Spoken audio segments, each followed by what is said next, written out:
What is up, Packers fans? Welcome in to Pack-A-Day Happy Hour. I'm your host, Andy Herman. You can follow me on Twitter at Andy Herman NFL. Of course, Pack-A-Day Happy Hour is presented by Luiges Frozen Pizzas. I'm already deciding what kind of victory pizza I'm going to have on Monday. Not entirely sure yet. Still debate. I have a cheese in the fridge, extra a thin crust cheese, thin crust pepperoni. I have a breakfast pizza, double sausage, double mushroom. So those are my four choices right now.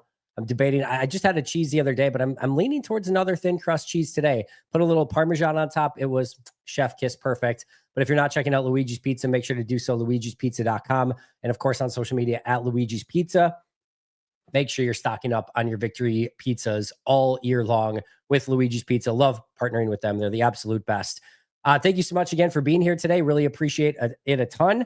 As you can probably tell, I'm a little bit under the weather. I am hoping, fingers crossed, that this is my annual sickness. I usually get one every football season. I'm hoping I am one and done and don't have to fight off anything the rest of the year. So that's my hope right now. It sounds worse than what it is. I feel totally fine for the most part. Little cough, little congestion, but for the most part, it's not like it's draining me or anything like that, which is a really good thing.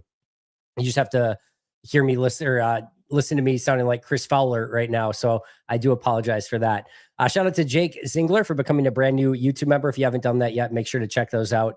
Appreciate you a ton, Jake. We got a lot of bonus content out there right now. Ross Uglum with a couple vids, Aaron Nagler and I with a vid, and then of course our members only Q&A every week as well. So make sure to check those out. And like I said, Jake, really appreciate it. Now let's get to as many chats as we can over the next hour or so. Not going to go too long, especially with just feeling a little bit under the weather, but we'll try to get to as many questions as I can. Matt, Browns like to play a lot of man. This seems like the perfect game for Wicks and Golden to use their route running gifts to exploit matchups. Yeah, I think the first thing you need to recognize, right, is that when Matt knows when something's coming, he usually can exploit it pretty well. And I think the benefit of this even more is that we saw two teams in Washington and Detroit that have liked to have played and have played a lot of man already. So they're going against two defenses already that have played a lot of man. They're going against the team that plays the most man coverage this week, the most cover one coverage this week. Again, anytime Matt, has the ability to kind of game plan for that stuff and knows what's coming and knows the defensive coordinator is just going to be stubborn and stick to his stuff, it is advantage Matt every single time. And I'm with you. I do think we are going to see Matthew Golden have a lot bigger impact in this game. As you guys heard me say the other day, and I tweeted it out again today, Golden was my third highest player on offense, despite not having a single catch in that game, which is pretty remarkable. Yeah, he had 2 carries for pretty minimal yards, but overall, this was somebody that had the ability to get thrown to a lot more in that game. I'm sure the Packers and Jordan Love recognized his ability to get open in that game, and I would expect it even more. I think he's going to take a lot of those snaps in the slot that Jaden Reed is no longer taking because he has the injury. And of course, with Tucker Kraft likely being out of this game, it's still going to open up even more opportunities in this offense. This would be the 1 week. Don't say this often. This would be the 1 week where receivers might have some actual value in fantasy football this week. Dontavian Wicks, Matthew Golden. We know Dobbs is going to play a bunch, but it's probably those three we see a little bit. I would think of Savion Williams, a little bit of Malik Heath, but I would expect Golden, Wicks, and Dobbs are the three that get the vast majority of the playing time, likely Musgrave at tight end, and then Josh Jacobs at running back. So I think it's probably going to be a little bit more predictable this week with what type of players you're going to see out there. And again, to your point, Matt, for this specific matchup, Golden and Wicks, not too bad players to have out there for this specific type of coverage. Killer Kenny, thank you so much for that. I will definitely enjoy the extra sleep. For those of you who don't know, today was the last Pack-A-Day radio show. So it's been a fun almost year. We were just a little bit under a year, but it was still fun to do. But yes, I will very much enjoy my extra sleep. Majority of the days in the morning, I'm going to be still doing some radio hits at 8:20 on Mondays and Fridays. That'll get up a little bit earlier but for the most part, we'll enjoy that ability to sleep in, especially Tuesdays, Wednesdays, and Thursdays. Flying from Zurich to Chicago tomorrow, driving to Cleveland afterwards, and being in the stands on Sunday. Can't wait for live Packers football for the second time in my life. Go Pack Go. Mirko, enjoy the hell out of it, and go pick us up a win, my friend. We don't know the severity of Tucker Kraft's injury. Matt LaFleur did talk about it today. I think the big thing is that he said it's not expected to be long-term, and he does not expect that he's going to have to go on injured reserve. If I had to guess, if I were probably gaming this out right now, I would say he probably misses this week and next week. Give him that bye week after that, and he's probably back against Cincinnati at home. Not sure. There's no reason to rush him back this week. Let him get healthy, and then let Musgrave take those snaps this week. And then in the following week, I don't know that you want him playing on the turf in Dallas, right? Off of the injury, especially when you've got a bye week coming up right off of it. If he's healthy enough to go, he'll go, whether that's this week or next week. You can't take any of these games for granted, and there's only so many of the season. So if the player's capable of playing, you let them play. But if it's me, knowing that it's a knee injury, I'm probably allowing him to have these next 2 weeks off and then giving them the bye week and then hopefully getting him back against Cincinnati. But does not sound like it's going to be something long-term. Is there anything besides Myles Garrett that could hinder the Packers from going 3-0? Obviously, I'll break it down in greater detail for Sunday's show on the pregame show. But yeah, the answer is yes. Self-inflicted wounds and mistakes, penalties, pre-snap stuff, drops, interceptions, fumbles. Shooting yourself in the foot can lose you any game in the NFL. I think the other thing is, allowing some big plays on special teams, right? Blocked punt return for a touchdown, a kick return for a touchdown, punt return for a touchdown, any of that sort of stuff, or just even some big plays and explosives in the special teams game. Cleveland's going to have to win on the margins in this one. Just a straight up fair fight. Green Bay's winning 90 times out of 100, if not more. So Cleveland's going to have a couple things go their way. And if you're Green Bay, I mean, there's two ways you want to look at this. You don't want to play afraid. You don't want to play scared. You want to go out there and dictate terms, but you also have to be cognizant of really make sure you're taking care of the football and don't give them extra opportunities and chances to get in this game. You want this at a fairly safe distance going into the fourth quarter and not panicking that, especially if you're having to play from behind. This is a tough defense. And if you have to go against Cleveland from behind, it definitely takes, it changes the dynamic of the game quite a bit. So I think the answer is yes, but it's kind of stuff that goes into every week, right? Turnover, special teams, field position, self-inflicted wounds. But you don't take care of that stuff and you can lose in any given week in the NFL. Never sold my Luke Musgrave stock, so I'm hoping he has a good ball game this week. I think it's a great opportunity for him. I really, really do. I think it's an opportunity for him to go out and show that he is still capable of being a tight end one. Injuries have kind of derailed him the last couple seasons. Let's see what he can do in this specific instance. And I'm sure Matt's going to have some stuff drawn up specifically for Musgrave in this game. And hopefully he can go out and just ball out and show that he is still capable of being a number one tight end in this league. Speaking of not selling stocks, my Tay Wicks stocks are looking good. Said dude's super talented, and he's been really good so far this season. Hopefully he can continue that and maybe even take it a step up this week against Cleveland. Don't believe in trap games. Green Bay plays it clean. They should win this game 98 out of 100 times. But Garrett concerns me, in Flacco, while he throws a lot of interceptions, can throw yards and touchdowns. Yeah, I'm not super concerned about Flacco or really much on Cleveland's offense in this game. Make sure Jerry Jeudy's not having a big game, that their tight ends aren't consistently getting yardage. But I think they can slow down Cleveland's offense relatively easy in this game. And then, to your point, Myles Garrett should concern you. He's, in my opinion, the best defensive player in football. And I think one of the best defensive players that we have seen in some time. Probably, JJ Watt, certainly in that category too. We've certainly seen some great ones. Aaron Donald as well. He's in that conversation with the true greats that we've seen over the last couple decades. So he is that sort of dude. He is an absolute stud. And you just got to make sure that he does not make those game-breaking plays as much as possible during the course of that game.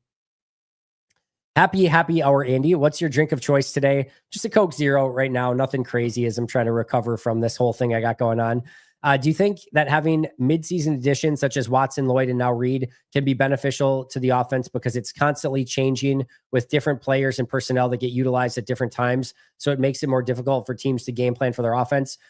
I'm not sure I would necessarily go quite that far, Keontae. I do think it provides great opportunities for Luke Musgrave and right now Chris Brooks and, at wide receiver, now Matthew Golden and Savion Williams, for those guys to really find their foothold in the offense. You're going to need all those guys throughout the course of the season. And I think the more that you can get those guys up to speed and ingrained right now, and hopefully getting in the right direction, then when you get Kraft back, now you've got Kraft and Musgrave. And when you get Watson and Reed back, well, Golden and Savion Williams are already now up to speed. Now you've got 6 true wide receivers. And Chris Brooks and Emmanuel Wilson maybe getting a little bit more opportunity until Lloyd comes back. They're going to be up and running. So I just think it gets everyone hopefully trending in the right direction, and a lot of really great opportunities for some of these younger players or players that maybe wouldn't get quite as much playing time, because you're going to need that depth throughout the course of the season.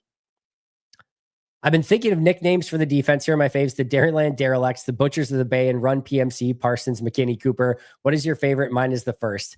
I'm not sure I have a nickname yet. I feel like nicknames come with like after the glory, right? So, you've got to be you've got to do this in the playoffs. You've got to win a Super Bowl to get a nickname. That's kind of where I'm at right now. They're really fun. I love them. And through 2 weeks, they've been probably the favorite defense that I've seen play in my lifetime. Fritz Shermer's 96 defense in that category. Dom Capers, the best of Dom Capers with Charles Woodson, Clay Matthews, etc., in that category as well. But this group already, in my opinion, in that conversation as well. But until you do something legendary, I'm not quite willing to hand out nicknames just quite yet. Need to see a little bit more of a sample size.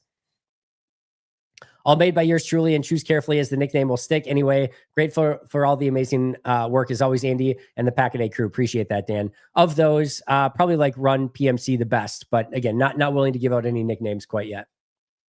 You've mentioned a couple PFF grades that you felt were off. Is there anything systematic you can put your finger on? Things you think they may over or undervalue? No, I don't honestly pay that much attention to it from a PFF standpoint to say what they have right or wrong. And yeah, I think it always just shows you like there's difference of opinions on this stuff, right? It's why I will look you in the eye and tell you that as much time, effort, and energy as I put into these, and as much as I really value them personally, you have to take them with a grain of salt. This is my opinion on what I'm seeing on the field, and it shouldn't be held to any crazy standard. If you disagree with it, that's fine. If you agree with it, that's great. It's not personally for me meant for anything that crazy. It's just for me, a way that I can kind of put into like a number or a value in what I'm seeing on tape. So it just helps me kind of track it over time. And what I will say, the one thing that I will very much point to is over the course of time, the players that are grading poorly tend to get shuffled out. The grades that I have the players that I have poor grades on over time, Green Bay usually gets rid of them either via free agency, releases, cuts, trades. I mean, one of the more popular ones was Clinton Dix. Clinton Dix was a fan favorite because he had that second team All Pro or Pro Bowl season, whatever. I think it was both. And people really loved him. They loved him as a first round pick. It's who they wanted in that draft. And I liked him during that Pro Bowl season. And then the years after that, I was grading him. The couple of years after that, well, the first year where he played the full year, and I'm like, this dude's not playing well. Like, he's really not playing well. And like, people hated it. They were like, you don't know what you're talking about. They were in, whatever. And then the next year, again, the first half of the season, I'm like, the dude's like barely running to the football. Like, it's very, very frustrating. And I like it. It's not great.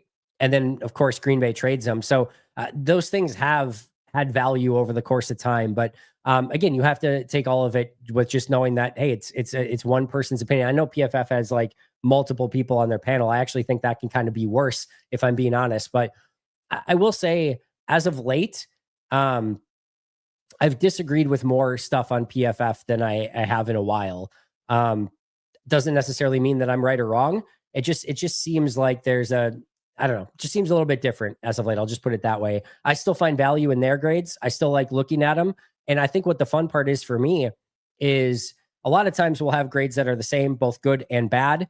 And then there are other times where like I'll have somebody graded high, they'll have somebody graded lower, vice versa. And I think those are kind of ones that are more fun to dig into and say, what did they see? What did I see? And where was the discrepancy there? I don't always get the opportunity to go back and kind of rewatch the film on those, but those are the ones that if I have time, I usually like to dig into a little bit more, but nothing that stood out to me so far, John.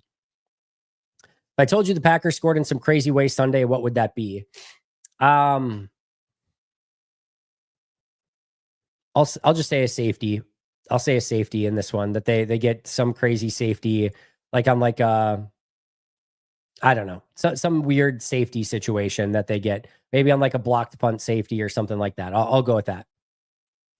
My prediction: red zone jumbo package. Jordan Morgan catches a touchdown from the tight end position. Boom. I'll believe it when I see it, John. I'll believe it when I see it. Defense holds the Cleveland to single-digit points. They certainly are capable of doing that, no question. This defense has been amazing. The Browns' offense is not great. I would love to see that. I think this could be more of a low-scoring game, but I think overall this should be one where the defense has the ability to just kind of win this game in and of themselves and shutting down this Cleveland offense. I don't know how hot of a take this is, but I say if healthy for the season, Dobbs has 1,208 touchdowns. Do you think that would be enough to sign him back? I just feel like Love looks for him a lot. Um, I think Romeo is going to be gone almost no matter what. I'm not looking at numbers here for Romeo, and I think this is probably I think 1,208 eight might be doable. 1,200 I think is just going to be too high. This is still going to be an extremely crowded wide receiver room once especially Watson comes back, and I know Reed will come back at some point. Kraft will come back soon. Like there's just too many mouths to feed, I think, for anyone to have 1,200. But it depends. The big thing for me is he truly Jordan's go-to target? Like, is he his security blanket? Is he the Nelson to, or like what Jordy was to Aaron, is Dobbs that to Jordan? Like that would be the, like where I think he needs to get. I just think it's going to be really tough to give Dobbs a significant contract when next season already you've got Watson, Reed, Wicks, Savion, Matthew Golden, all under contract. And you're probably going to draft another receiver because Watson, Reed, and Wicks are going to be all free agents the following year. So I just think it's really tough to put more money into that position at this point. You're going to have to give Kraft a big contract too. I just personally don't see it. And I quite frankly, I like Romeo. I just think you're better off cultivating the talent that is there with Golden and Savion and having them be the next guys up. Romeo's been like Romeo's exactly what you want from a day 3, 4-year contract that pays nothing, right? He's so overvalued for what they spent on him that it's ridiculous. They got unbelievable value with that.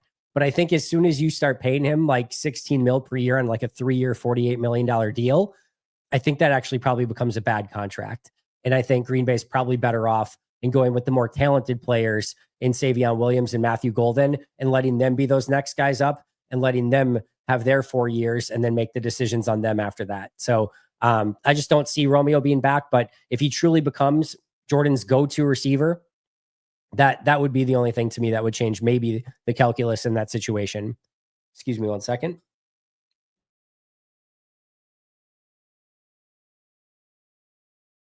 All right. Sorry about that. And is there anywhere that offers free all 22 clips after the game? No, but I mean, NFL Pro is pretty cheap for what you can get. So it's like, I want to say it's like $100 for the year. And you get all 22 that you want. And it's pretty, it's really searchable and you can get a lot of stuff that you want. So it's not free, but it's really good value for a full season, around 100. I think it's around $100.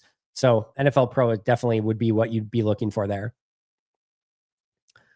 Sean McDermott and Ron Howard are the same person. Have you ever seen them together? Oh, I see what you're saying. All right. Who plays the read snaps in the slot? Can Golden do it? Yes. I like Wicks outside with Golden in the slot and Romeo on the other side. Yeah, I think we're going to see a lot of that COVID. So I would expect to see a lot of Matthew Golden in the slot in this game. Loved Halfley's press conference yesterday. Imagine how good this defense will look when the turnovers start happening. We've shut down 2 good offenses while only producing 1 turnover. That's kind of what I'm waiting for. And quite frankly, I'm willing to wait towards later in the season. Let's get those bunches of turnovers coming in January and February. Like that's when I want to see them. We can cruise right now, and I don't think they need a bunch of turnovers through the first half of the season. Maybe against Philly, Baltimore, and then come the playoff games. That's when I want to see all those turnovers come. But it will be very fun when we start seeing those a little bit more as well. What could a Tucker Kraft 4-year extension look like? I'd have to look at like positionally. See if I can pull up tight ends really quick here. All right, so probably Trey McBride-esque. Excuse me. Holy cow. All right. Probably Trey McBride-esque, like 4 years, $76 million. I think that's probably about right on par. I would expect about maybe 4 years, 75, maybe just a little bit less. I think that probably sounds about right. Is there any way to keep Halfley, just give him more money than a head coach or let him be head coach while Matt does offensive coordinator for you? No. The second part is crazy. Not to be disparaging towards you, Kovato. Matt's the head coach. That's not changing. And I just want to like really state this again. It's really, really difficult to find good head coaches in this league. I mean, you just go through and look at where Matt is in comparison to the rest of the NFL. I mean, Mike McDaniel was on top of the world, and now I don't know, he makes it a couple more weeks, maybe. There's always a new hotshot head coach. Look at Ben Johnson, what he's already having to do in Chicago. Like, that looks already like a not great scenario. You think that somebody's going to make a great head coach. You don't know until they get into the spot. And Matt's been really, really good so far in everything that he's done in pretty much every circumstance. With a Hall of Fame quarterback transitioning to Jordan, you do not look at that lightly. And if anything, Matt should be in, assuming this season continues to go as is, should be in for a very hefty extension along with Goody this offseason, and I think deservedly so. As far as Hafley goes, it's not a money thing at all. I'm sure there's probably a limit to what Green Bay is willing to give for Jeff Hafley, and it's probably too little. I think it's one of the dumbest things in all of sports, of that you have no salary cap when it comes to your staff. If I were like, you're willing to spend like $1 billion on your football team, but like you're going to cut corners on your coaching staff.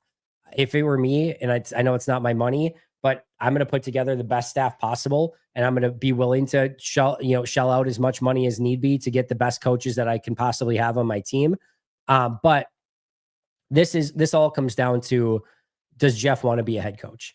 And I think the answer is going to be unequivocally yes. I think he will be a head coach this year. I know people say, well, he wanted to get out of college football. I know what he said. If you read between the lines, he wanted to get out of college football, and he couldn't come to the NFL to be a head coach. If Green Bay offered him the defensive coordinator job and a team offered him a head coaching job in the same season, NFL team, he would have taken the head coaching job. Don't get it twisted.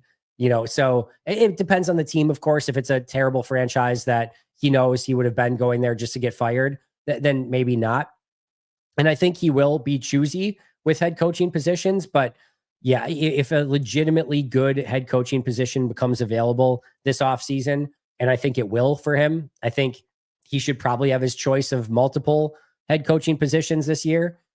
He's going to take it. I would be very stunned if he didn't. Maybe you get a Ben Johnson situation where like he's just waiting for the real perfect scenario. I'm not sure why Ben Johnson thought that was Chicago, but it is what it is, I guess. But I could see him maybe waiting a little bit longer if he if just like two crappy head coaching jobs came available for him and he didn't really want either of those. Maybe he stays as defensive coordinator for another year. But what you just don't know in the NFL is if you're ever going to get that opportunity again. If he turns down two head coaching opportunities this year, and then next year the defense is like 17th, 18th overall, he might not get that shot again. You just don't know. So I do think he's probably gone in the offseason. I will love to be wrong if that's the case, but the way things are trending right now, I think he's probably going to have his pick of probably more than one head coaching position this offseason. Injuries do suck. What do you think could be done that wouldn't make the game worse, but would reduce injuries? Nothing. Absolutely. I mean, I'm a big proponent of another bye week, right? So I would put another bye week in that, but that certainly would not affect anything so far. And I also think that they need a longer ramp up period into training camp.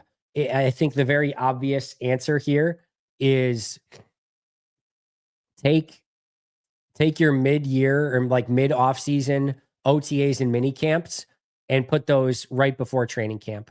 So take that 3 weeks of OTAs and mini camp and whatever that is, and put that starting July 1st, right? So you're giving them off basically from the end of the season until the beginning of July. Then the first 3 weeks of July are OTAs and mini camp. And then training camp is that last week of July. And I think that allows players to ramp up starting with that beginning of July, those 3 weeks, getting their body a little bit more attuned to everything rather than having it, early, middle of June and then taking a few weeks off and then coming back and so on and so forth. So that's probably some of the changes that I would make. Don't think maybe the extra bye gets done when they go to 18 games or whatever, but extra bye, maybe one less preseason game. And then, you could argue going back to 16 games would work as well. Don't see that happening. They're going to go to 18, not back to 16. So those are some things that they could do. But as far as like the game itself, they're just going to have to continue to play, and injuries are just going to continue to happen. It just is what it is. I will come back to John right after John here just a moment. I want to get to some of these super chats. All right, Izzy, bit hard for me to celebrate with the Luigi's being in the UK. I get it, Izzy. Sometime when you're in Green Bay, though, make sure to check it out. Devin, member for 17 freaking months. Appreciate you, Devin. A lot of tush push talk lately. What about making it a play you have to declare? Offense cannot audible out of it to a pass or anything. They have to run the tush push, let the defense take out any DBs, and just stack the line. All right, Devin, here's where I'm at with the tush push. I know Joe Buck had a big thing of like, hey, just stop the play. I don't need there to be a ban on the tush push. All right. I don't need the play to go away. I do not need there to be like, hey, you can't push from behind or anything. I don't care about any of that. I mostly agree with the idea of, hey, you want to stop the play, stop the play. I'm mostly in agreement with that. And it is what it is. All I need and all I want is the play to be officiated properly. If somebody's getting a clear and obvious false start on the play, especially on the offense, that needs to get called. If 4 of the 5 offensive linemen are lined up in the neutral zone, that needs to get called. Like if you just call that play the way that it's supposed to be called, I'm fine with it. It's not my favorite. I don't love it. If there does start to be more injuries on the play or something, I think you could maybe make a different case then. But for me, just officiate it the way that it needs to be officiated. Make sure that it's a legal line of scrimmage, that nobody's ahead of it, that nobody's getting off to a false start. And if you do that stuff, it becomes much more easy to, in my opinion, stop. And then you maybe end up with fewer and fewer of those plays over the course of time. So it's less to do for me about the play in and of itself and just making sure that it's officiated the right way. It sounds like the NFL is going to try to do that this upcoming week and really kind of crack down on it, make sure that guys aren't in the neutral zone and things like that. But I agree with Jason. I think it was Jason Kelsey too. Maybe it was somebody else. I forget. But like, actually, maybe it was somebody else. But whoever it was like, the things that you're upset about are not anything to do inherently with the tush push. It's the same mechanisms on a QB sneak. And he's right. Like the stuff that you're mad about is not somebody pushing from behind right now. And all the other stuff, the condensed formation, everyone inside, and then somebody jumping off sides or getting, too close to the line of scrimmage, stuff like that. That's just QB sneak stuff. So even if you outlaw being able to push from behind or whatever, all that stuff that's happening that you're kind of frustrated with in the moment, all that stuff still can happen on a QB sneak, just a normal standard QB sneak. And you're certainly not going to take the QB sneak out of the game. So to me, just officiate it the right way. And then the rest kind of takes care of itself. And if you can't stop it, you can't stop it. You just have to kind of live with that. So, and don't get into third and short situations where it becomes a problem. To me, that's the other thing. So I just want to see it officiated the right way.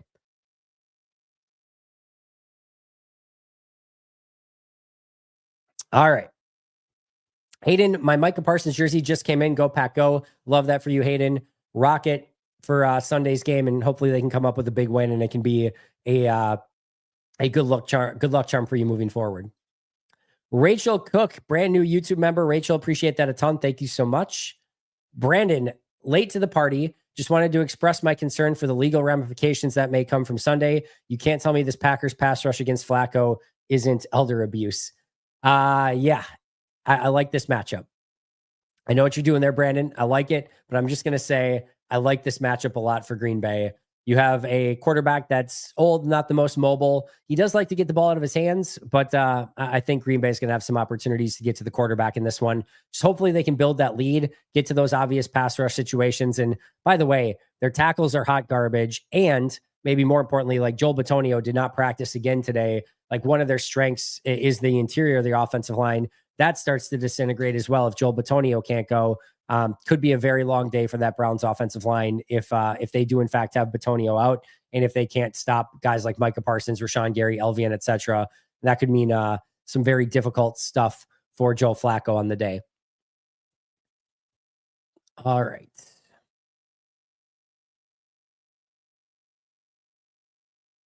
Let's get to our sleeper picks for Monday Night Football this week. Reminder, you can get a 100% match up to $100 using code PACKADAY over on Sleeper.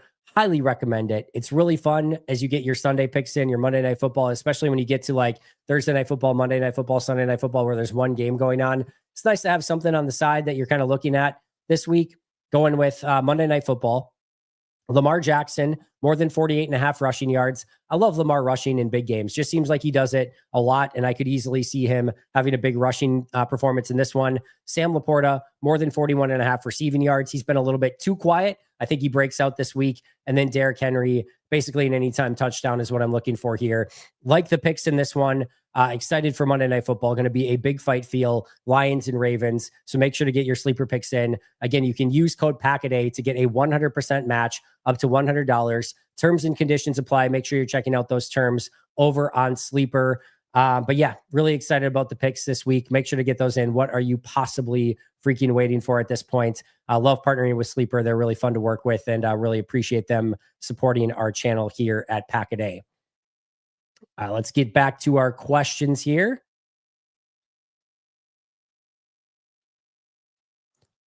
All right, we were at around 245, I think, for questions.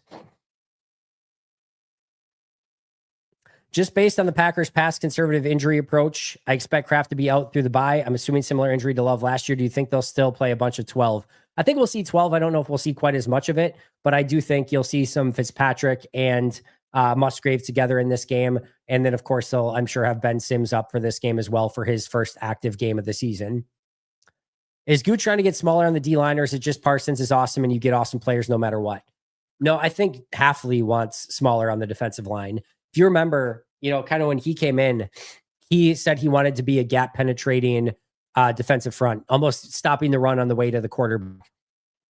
I think guys like Colby Wooden, Carl Brooks, Devontae Wyatt actually fit his philosophy really, really well. And you've kind of seen that through the first couple games, is that despite not having a TJ Slayton or a Kenny Clark in there, they're still stopping the run really, really well. I can't give enough credit to the way that Devontae Wyatt is playing. For somebody who's really never been a great run stuffer and has not always played the most snaps, he's just playing a ton now, including rundowns, holding up against double teams. He's been really, really freaking good so far. So kudos to Devontae Wyatt for that. Colby Wooden's taken a big step, but no, I think this is actually a little bit more the vision of what Jeff Hafley wants on this defense, is to have those gap penetrating players. And I think Wooden, Brooks, Wyatt actually fit that extremely well. Went back and watched Tucker Kraft's college highlights. Nothing really indicated anything special. Has he just had insane growth in the pros, or am I just missing something from his college days? I don't know. I thought he was a pretty good player in college. I liked him coming out quite a bit. I wasn't going to be surprised if he was a second-round pick, quite frankly. Thought Green Bay got him as a steal in the third round. I just think there's things that you look for at tight end, and run after the catch ability is certainly one of those. You could easily see that in college. It's always tough against a lower level of competition to know, is he breaking all those tackles just because he's going against a different level of football, or is he just that good? The answer was he was just that good, but make no mistake about it, he has also had a real incredible growth at the NFL level as well. If you go back to where he was at training camp preseason in the first handful of weeks in his rookie season, I mean, he was just nowhere near where he is right now. So when people talk about Tucker Kraft's work ethic, it is shown. He has taken a massive step from the day he got into the league up until now. But there were certainly indications and signs of some of this being possible going back to his college tape. What happened to Kraft? I just saw him on my fantasy team. He's questionable. Didn't even know he's injured. Got injured yesterday in practice, basically. No IR, but it's probably going to be this week, maybe next week as well. Got hurt at practice yesterday. Tucker Kraft gives off vibes that he will just shotgun a beer and go play some hard-nosed football, injury or not. I'm sure if it were up to him, he would probably love to play no matter what. Sometimes you have to save the player from themselves. Ready to get back on the roller coaster? I'm assuming you mean just Packers football. Let's go. Let's get after it. Extra thin beer sauce and old world pepperoni should be the Pack-A-Day Victory Pizza standard. Oh, I like the sounds of that. I'm not too upset by that. I do like the old world pepperoni idea. I also love like Italian meats too. So if you wanted to do like a capicola or something like that, those are always really good on like a wood-fired pizza, little basil on top of there. Yeah, that stuff's really good too. But I'd be open to different toppings, that's for sure. Probably going to see a lot of 13%. I don't think so, B Brown, but you never quite know. I kind of do feel like a Supreme, Holmes. I really, really do. Tom just got his Micah Parsons jersey. Can't wait to wear it Friday. Love that for you, Tom. I'm assuming you mean Sunday, but maybe you mean Friday. Today is Friday. Either way, enjoy wearing it. How am I feeling? You sound stuffy. I just caught a cold. Yeah, don't know where I got it. And like I said, it sounds worse than what it's just kind of one of those annoying ones where it sounds bad. You're just kind of stuffy, a little bit of a runny nose, a little bit of a cough, things like that. But it's at least not one that's like draining my energy or anything like that. So I'm very appreciative of that. And certainly definitely sounds and looks, I think, a lot worse than what it actually is. Yeah, I gotta get back on the orange juice for sure. Got some chicken booyah in the fridge right now. Homemade chicken booyah. I don't know if I'm going to be doing any whiskey, but we'll just hope some Coke Zero, some caffeine. Never hurt anything, right? Local Cleveland radio and analyst thinks that the Browns can run all over us to keep this game close. Do you agree? No, but it would certainly be what I would be trying if I were Cleveland. I think some team is going to have to stick to the run game and show that they can run it against Green Bay to make this defense a lot less formidable. Like too many teams in the first 2 weeks, well, I'll just say Detroit and Washington over the first 2 weeks got into some bad down and distances, got behind in the game, and you're just playing into Jeff Hafley's hands at that point. So yeah, if I'm Cleveland, I am dead set on running this football, and I'm going to make sure Green Bay is going to have to defend me in a power nose run football game. And if they can, I probably just screwed and I have to tip my cap. But yeah, I really, for me, if I were Cleveland, would want to try to establish the run as my pathway to victory in this one. But again, if Joel Bitonio can't play, that would make it a whole heck of a lot harder as well. Thought Musgrave looked pretty good in week 2 with Kraft being hurt. Do you think we can go back to early 2023 with Musgrave hitting up the seam with some big crossers? That's the hope, Tom. That is certainly the hope. I do think he's looked pretty good this season so far. Hopefully he can take a step and show that, again, he's still capable of being a really good number 1 tight end in this league. And if there was no Micah trade and we saw a similar season to last year, do you think Goody would be looking for? No chance. Nope. Thank you, Andy. Even all year here for us. Oh, well, you're welcome, Rob. If they truly are different, they will fly around on the road against Cleveland. That's the hope too. Like, I just want to see them come out with that same energy that we've seen over the first couple of weeks. And if they do, you're going to know right away. And it's probably just over on arrival if they're playing that brand of football. Which run blocking woes have you seen on tape that you think the team could improve upon to get the run game going more effectively this season? I do think some of it, Xavier, is in fact that teams are stacking the box a little bit against Green Bay that haven't had many advantageous looks. But I more chalk this up to, I just think they need more reps. This is normal. It usually takes a little bit more time to get the running game going with a little bit more efficiency. They will. Josh Jacobs will take off at some point this season. Not worried about it at all. Kind of happened around, I guess it was week 2 last year when Love was out. But my guess is in the next few weeks here, it's probably against Dallas next week at the latest. We'll see. And all their new run defense, that their shiny new run defense. I think Green Bay will get this going sooner rather than later. No concerns at the moment. I do think we see a little bit more 11 personnel, Parker. Yes, I do. There we go. Even sick, you're here for us. Yes, happy to be here. Wish I sounded a little bit better, so my apologies for that. Go Pack, go. Oh, yes, the Micah Parsons sack goal. They're at 4 out of 30. Gotcha. I'm like, what are you referencing April 30th and April? Yeah, I was confused for a bit, but now I got you, chicken. For anyone visiting great restaurants in Cleveland, Chef Michael Simon has some amazing spots. Collision Bend Brewery has a boat shuttle to the game. Great food, beer too. Enjoy Cleveland. That sounds awesome. Sounds amazing. I really enjoy it. Chef Michael Simon. I do like Food Channel stuff and stuff like that. Chef Michael Simon is one of my favorites.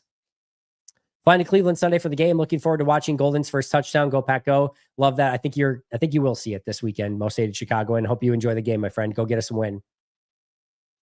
Which players do you see them activating this week from the practice squad? Let's see. They don't need another tight end. I don't know that they're going to need anyone, to be honest. I'm probably going nobody. Unless like Melton can't play and maybe they do Micah Robinson one more time. I think we could end up with a week where they don't actually need a practice squad call up. We'll see, but nothing kind of stands out at the moment. So Tom will be out, but Banks will be back. They should still have enough offensive linemen. If Melton's out, then maybe Micah Robinson. But yeah, I don't think they're actually going to need anyone this week, which is also why I think they haven't signed anyone to the 53-man roster either, knowing that they have a spot open and they have another one if they need it by putting Jaden Reed on IR.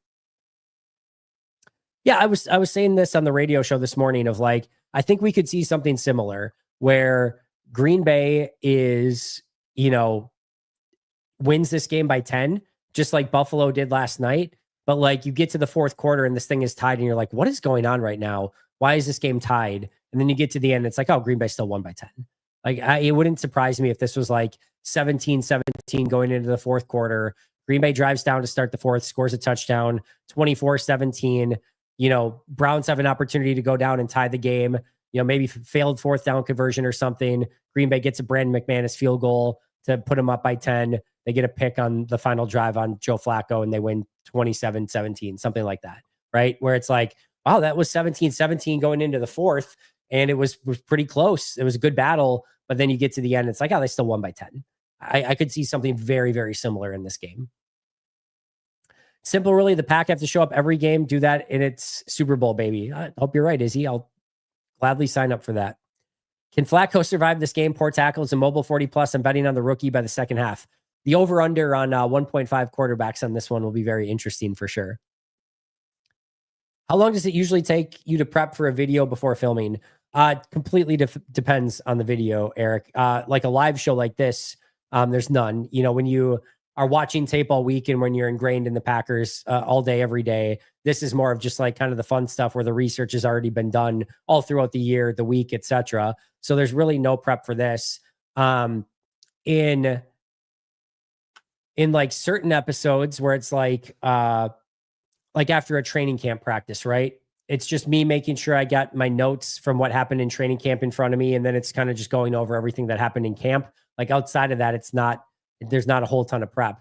There are other ones where if like I'm doing a deep dive on a college prospect or the deep dives for players that they drafted in the draft or, going through and grading every play that Micah Parsons had last year, those can take a crap ton of time, not just to get the information that I need, but then to prep the episode as well and kind of have my notes in order for what I want to talk about. So, some can be very little prep. Others can be, almost days of prep when you consider the time that goes into it to like just have the knowledge that I need to speak on the topic. So it varies very greatly, but usually, if I like, let's say just taking the like research part of it aside, I would say usually it takes me about 30 minutes each day to kind of get my notes in order, plan what I kind of want to talk about, know what kind of my, the little, intro stuff that I have, meaning like the quick news and notes of the day, thanking the members, any ad reads that I have and things like that.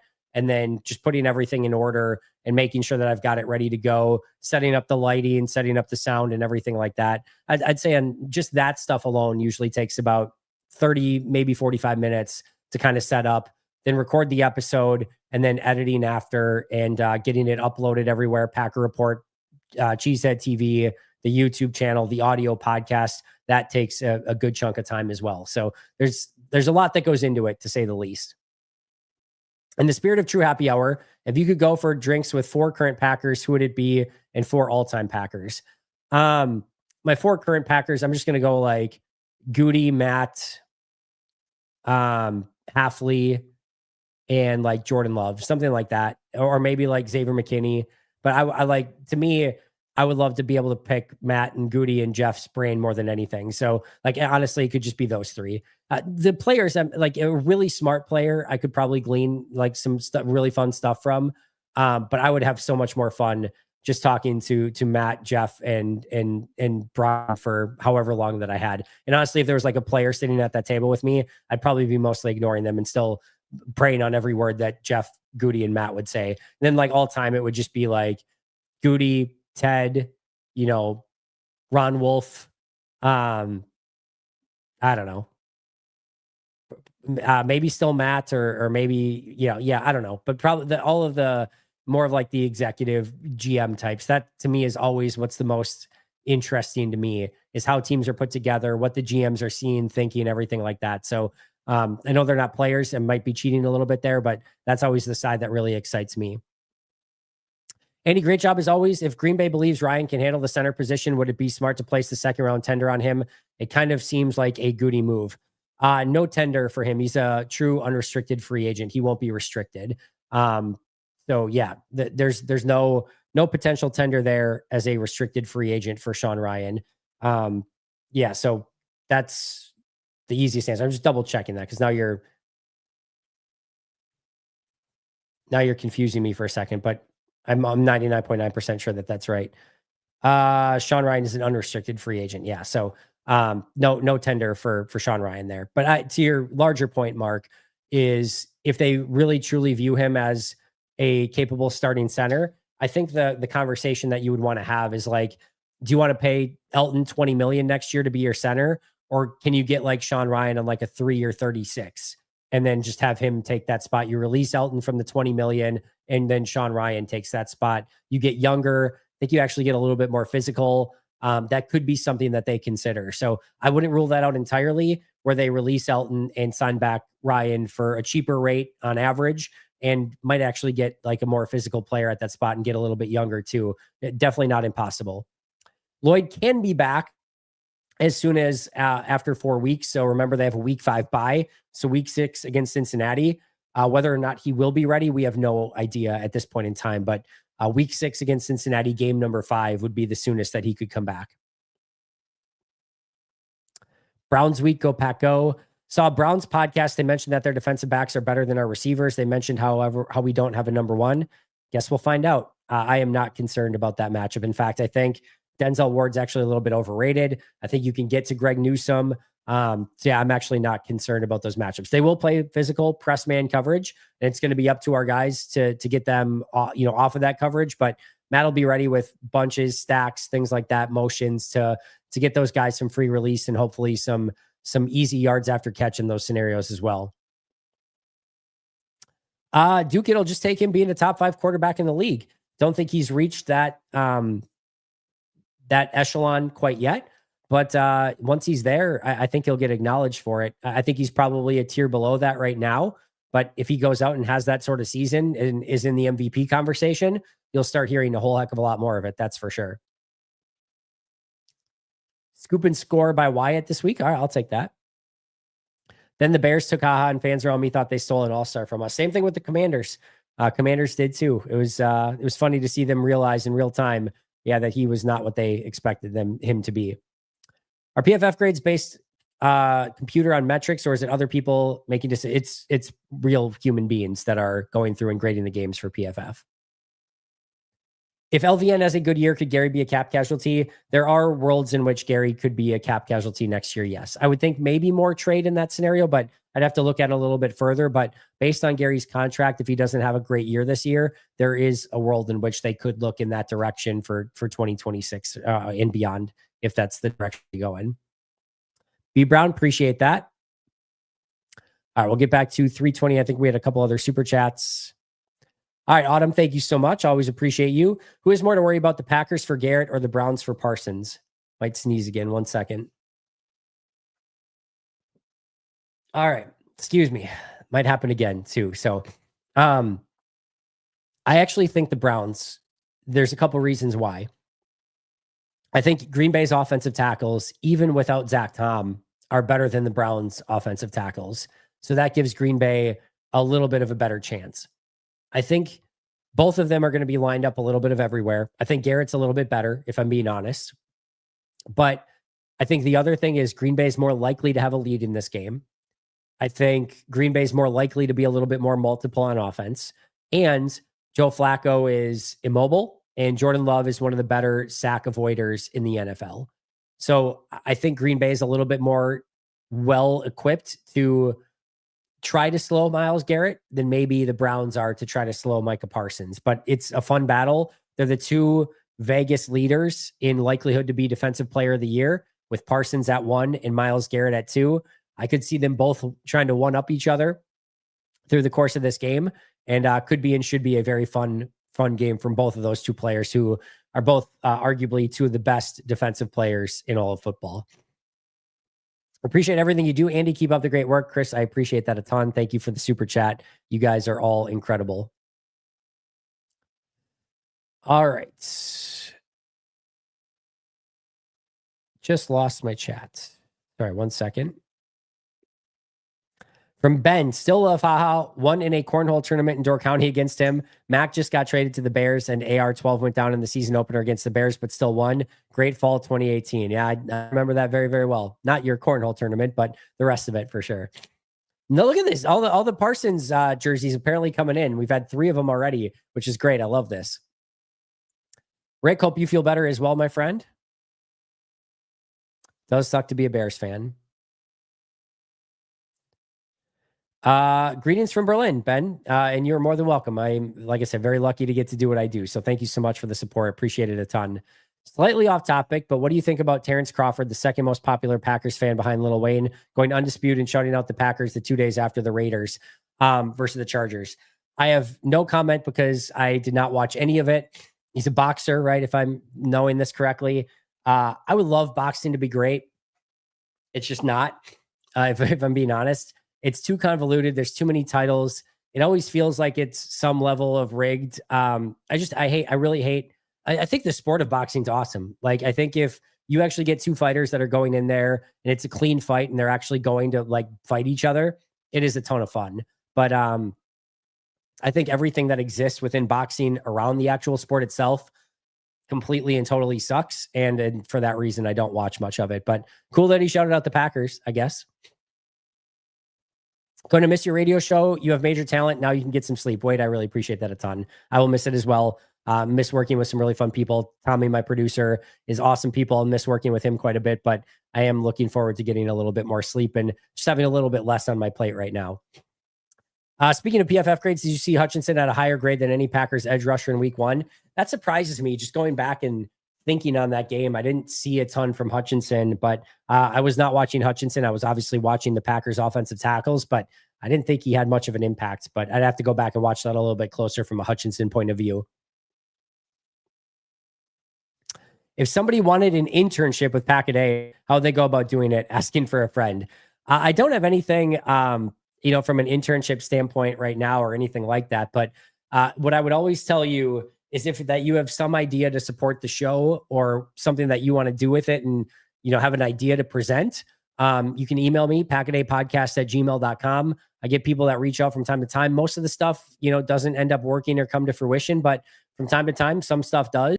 So if you have an idea that you want to pitch, I'm not guaranteeing or promising anything, something that you can help out with or anything like that. You can always reach out to me there. Again, I wouldn't have anyone necessarily get their hopes up on anything, but you can always reach out to me and pitch ideas over at packadaypodcast@gmail.com.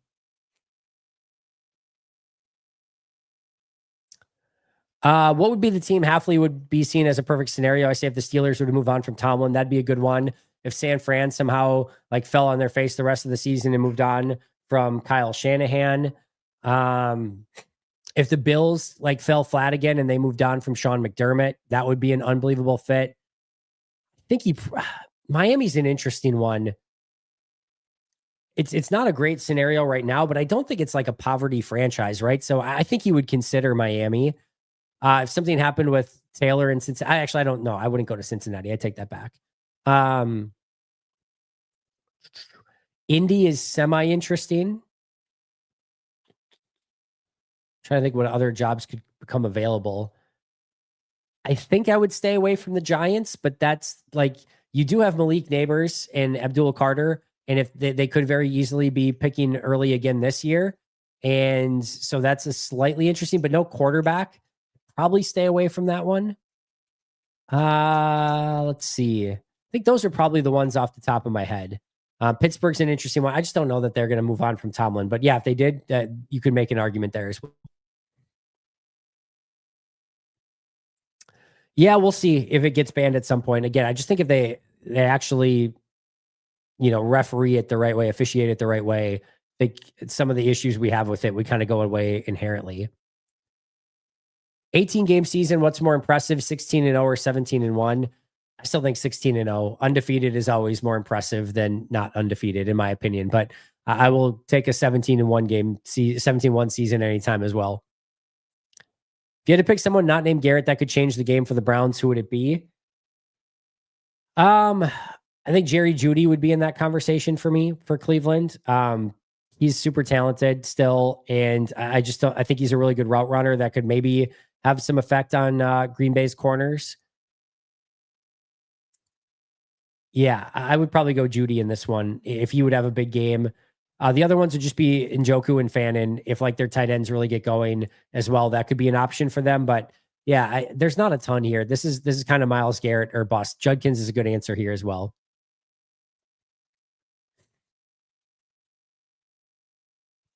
What about a Sorrell comparison with James Harrison? I need to see a little bit more of Sorrell before I'm willing to put a James Harrison comp on him in that situation. But he's really talented, and I really liked what I saw out of him in that first game. I know Packers, but also a Bills fan too well documented. How did you feel about the Fins Bills game? Maybe Miami isn't as dead as everyone was predicting. Yeah, I just think it's a divisional game. Thursday night football is weird. Buffalo still won by 10, and that was a desperation game from Miami, right? Like you have to have it. You go 0-3 and you're completely dead, basically. So, yeah, I just thought that Miami showed good fight, but no major concern out of Buffalo in that one. Appreciate the well wishes, Chris. Saying if Kraft doesn't go Sunday, I'm all for back-to-back breakout games from two different times. Yeah, give me a huge Musgrave breakout. I'd take that as well.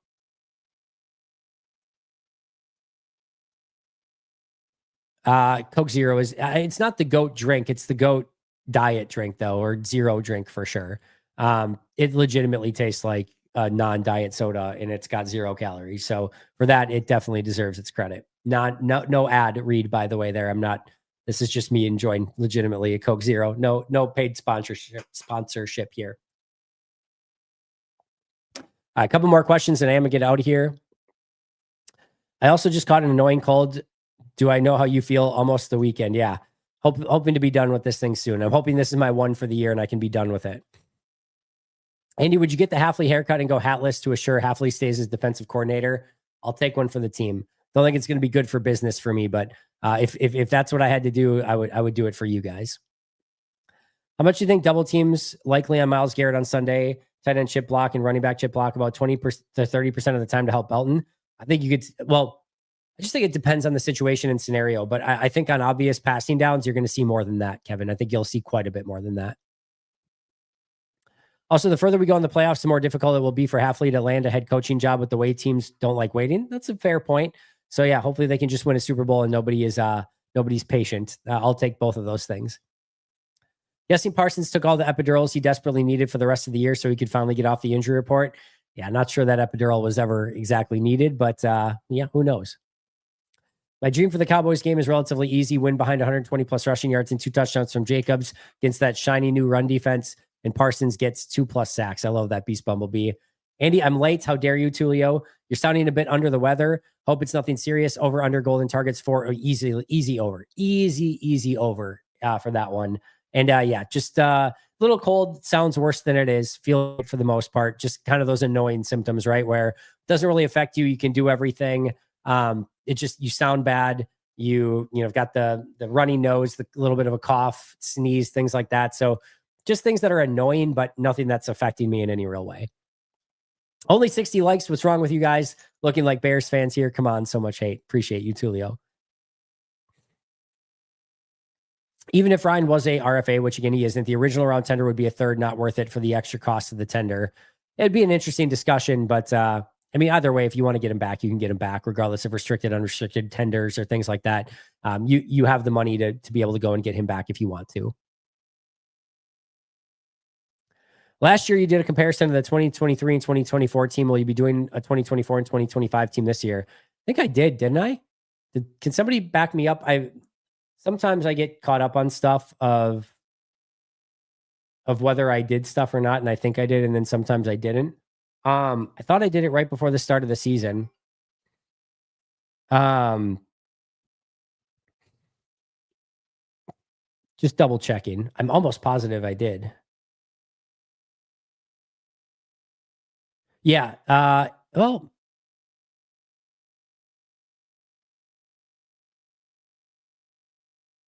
yes. So here's what happened.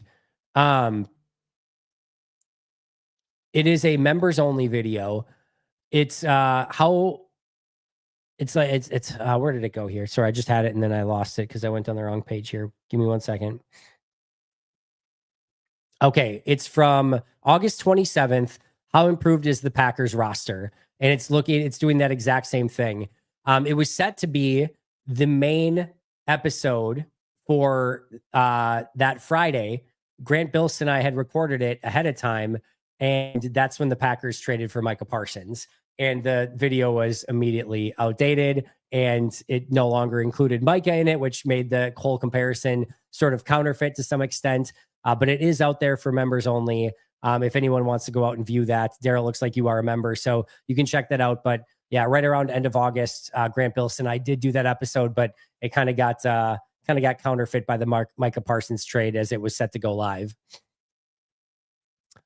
When do you think it will be the next game of the season when the Packers are underdogs? When do you think it will be the next game of the season when the Packers are underdogs, according to Vegas? I don't know. Detroit on Thanksgiving will be my guess. That'll be the next time that they're underdogs. On ESPN Milwaukee today, they said that Rome has no chance of getting an extension because of how badly he blotted his copybook last season. What do y'all think? Will they trade my favorite wide receiver? How badly he blotted his copybook? I don't know what that means, Jackie. My apologies. Get well soon, Andy. Hydrate like there's no tomorrow. Water helps the body greatly. I'll do my best, my friend. Defensive coordinator Andy. I don't think that would be a good idea for anyone. All right. Do we have another? All right. Just Dustin became a brand new member. Dustin, I appreciate that a ton. All right, friends, I do need to get out of here and try to get this cold rid of. We'll be back tomorrow with an all new episode, so make sure to check that out. Sunday pre and post game, both live here on the YouTube channel. And then, pregame on Sunday morning for just like the preview episode. And then Monday we'll be breaking down, hopefully, a Packers win against the Browns and hopefully a victory Monday. Talk to you guys all soon. Appreciate you a ton. But until next time, and as always, go Pack Go.